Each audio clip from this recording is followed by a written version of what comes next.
longer am I the woman you knew. I am fire and life incarnate. Now and forever, I am Pheonix!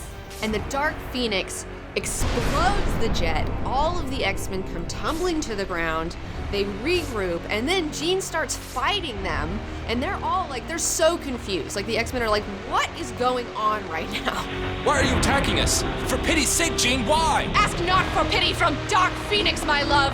There is none in her. Jean's enjoying using her power, acting on her like the ultimate emotional, physical stimulant. We have to stop her, but how? She hits them 100 different ways at once. Why is she fighting them? Okay, so the Dark Pheonix is fighting the X-Men because the X-Men are like, Jean's family. And this Dark Pheonix is like a disassociated personality, okay? This Phoenix wants nothing to do with Jean or her past life or her friends or lovers, okay? She is like, fuck that shit, I'm totally new, I'm totally dark, and I'm gonna cut myself off from these people. And so she thoroughly trounces them. She beats them without even breaking a sweat, and then she announced to them very dramatically, I didn't want this, my dear ones, and yet it was something I had to do.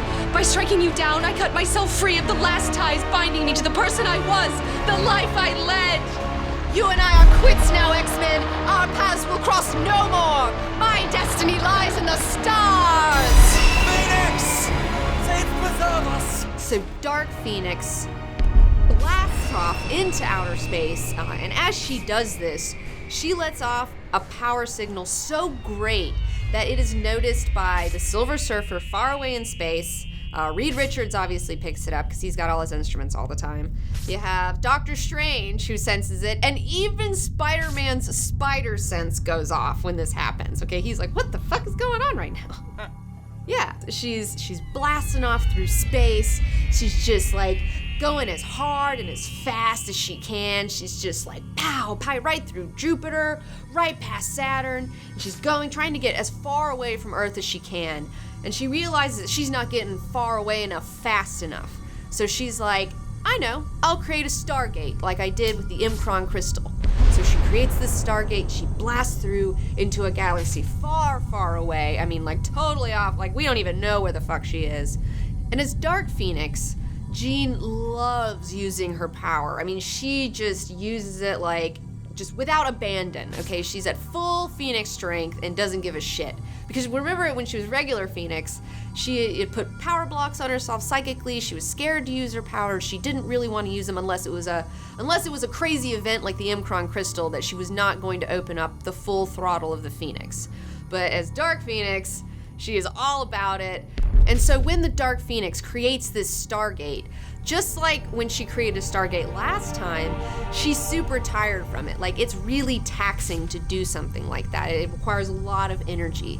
So when she comes out on the other side, she realizes that she's tired and that she needs more energy. She's very drained from this effort. And she sees a nearby sun. And she goes, oh, perfect, that looks great. And she dives right into the heart of it, consuming the star, destroying a nearby inhabited planet, killing 5 billion people. Because she needed a snack. Whoa. Yeah, it's like that. So these poor Dunbar aliens, the entire Dunbar solar system has been wiped off the universe, okay? It's just completely gone. Now, the Dunbar system just happens to be a part of the Shi'ar Empire. And there also just happens to be a near Shi'ar Empire battle cruiser who's like the best, newest battle cruiser that they've ever made, and it's on its maiden voyage, okay? I mean, this is like a badass warship. And they pick up the disturbance. I mean, they see the planet explode, and they were like, we just checked on that sun earlier. There was nothing wrong with it. What's going on? And they see the Dark Pheonix fly by, laughing, and they're like, holy shit, this lady just destroyed the sun and this planet. What are they gonna do? Okay, so they decide to engage her. They start flying after her. Well, that's not a good idea. Definitely. They don't know who they're fucking with. They start flying after her. They start fucking shooting things at her. They contact Lilandra, the Majestrix of the Shi'ar Empire. They wake her up. She comes to the console. She sees them, and they're like, Lilandra, like, what's going on? This thing just killed the Dunbar peoples. And and she sees the giant Pheonix just coming towards this ship, and the ship explodes, and Lilandra witnesses Jean destroying one of her own starships, and now has complete proof that Jean has gone dark. And now Lilandra must make the difficult decision with her fellow counselors as to what to do with Jean.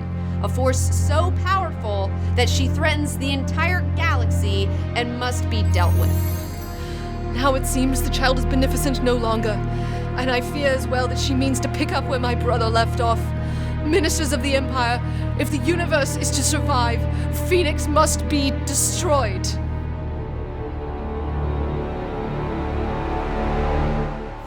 Meanwhile, back on Earth, Cyclops feels the presence of the Dark Pheonix returning due to his psychic rapport. And so the X-Men are just trying to shake off their last bout with the Dark Pheonix and get ready for their second round with her. And Beast has even decided to come in. He rejoins the team and is working on creating a power dampener helmet to help them against her. Beast is back.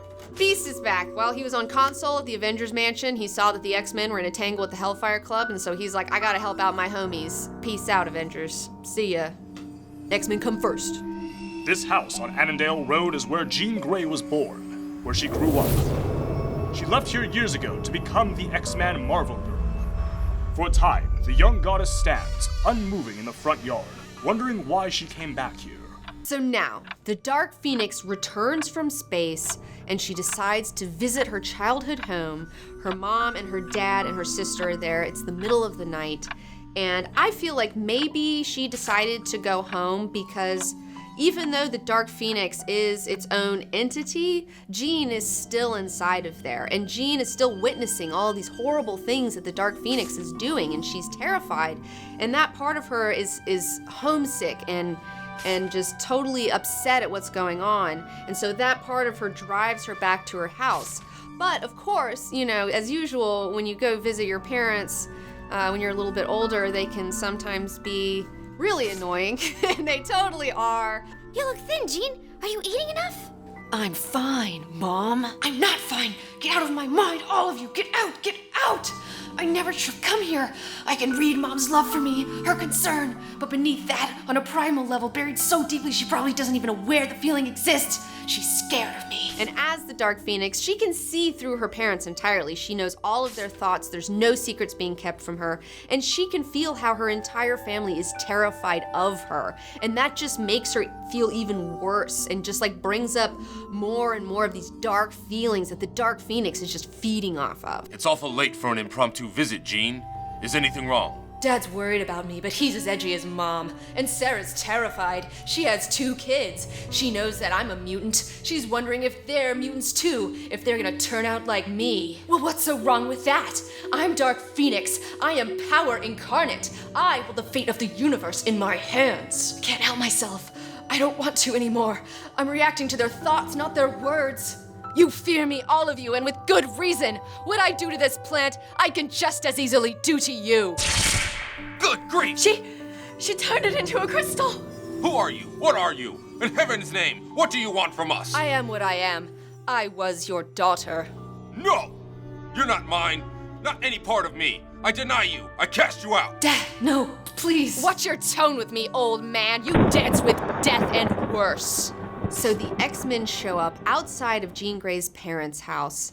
And Jean knows it. I mean, there's a fog going on. She knows that Storm's out there, and she goes out there to try to kick their asses. You have Nightcrawler bamfing, and he puts the power dampening helmet right on her head, like he totally gets her. That scream! It's hurting her! She's still fighting them, you know, she still has strength though. This doesn't completely dissipate her power.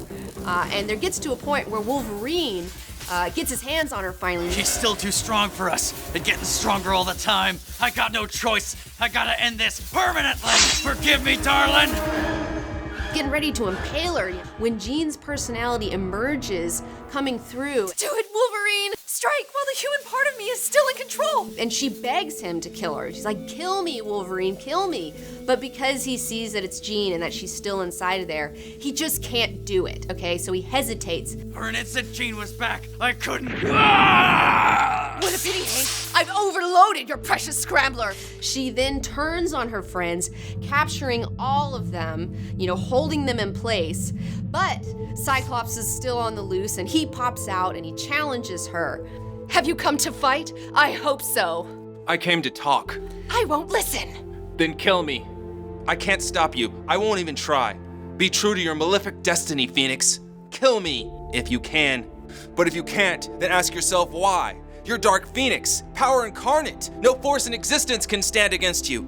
The X-Men have defied you, fought you, yet we live. Why? You're not worth killing. That's one answer, but there's another. True, you're the Dark Pheonix, but you're also still Jean Grey. No matter how hard you try, you can't exercise that part of yourself. It's too fundamental. You can't kill us because you love us, and we love you. Dark Pheonix knows nothing of love. Oh? For the love of the X-Men, you sacrificed your life. For the love of me, you resurrected yourself.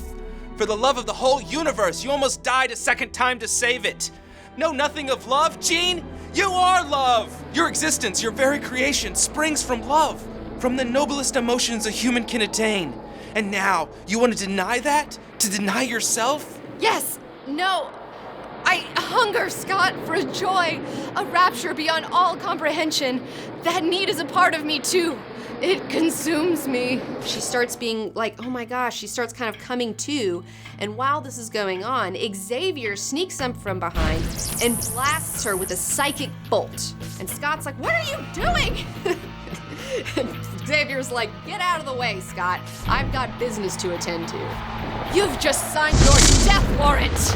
Perhaps, Pheonix, but I am in part responsible for what has happened here. Though it may cost me my life, I will put it right. Why, Professor, you almost sound guilty. As well you should. You unleashed my latent telepathic ability. You set in motion the chain of events that created the first Pheonix, and then Dark Pheonix. Behold your creation, Charles Xavier. I am what was, what is, what will be, the Black Angel, Chaos Bringer. I am power! Power without restraint, knowledge without wisdom, age without maturity, passion without love. I must fight you, Jean. I must. I will win! Will you? And now, Charles Xavier, Jean's surrogate father, engages with the Dark Pheonix in a psychic duel for the ages, where he must go inside her mind and repair all of the damage, much like Jean did inside the Imcron crystal. And keep in mind, this isn't the first time that Xavier has been inside Jean's mind. He repaired her mind after the Annie Richard incident when she was a child. He's been in her mind ever since. He knows her mind, totally. And so with the help of the good part of Jean's psyche, these two working together contain the power of the Pheonix. They put all these mental circuit breakers in there that cut her off completely from the power of the Pheonix. And it's a total success. Jean is no longer the Dark Pheonix. She's back to herself. She falls to the ground naked because since her Pheonix powers are gone, so is her Pheonix outfit. And Scott immediately runs up to her, checking to see if she's all right. He's afraid that she's dead, but she's still conscious. And he scoops her up in his arms. And they still have their psychic rapport, and he's thinking to himself, She's so still. I'm not even sure she's still alive. I want her to live, but what if she hasn't changed? What if she's still Dark Pheonix? I'll love her just the same. Till death do us part. Hi. Hi yourself. If I didn't know better, I'd say those thoughts I just picked up sounded like a proposal. They did, didn't they? What do you say, Red? and then she totally accepts. Everyone is so happy and excited that all of this nonsense is over with, that they have their Jean back. Her parents even come out. Her father gives her his robe because, like I said, she's naked and all this stuff. Thanks, Dad. Oh dear, I don't believe it. Dad is blushing. I can still hear you through our psychic rapport, Jean. How do you feel? Are you... Cured? I think so. Thanks to the professor, I'm as cured as I'll ever be. So all of the X-Men are now really relieved. They're ready for some downtime. They're ready to get ready for this marriage. They're so excited for this happy ending when out of nowhere, in front of Jean's parents, the entire X-Men are teleported away.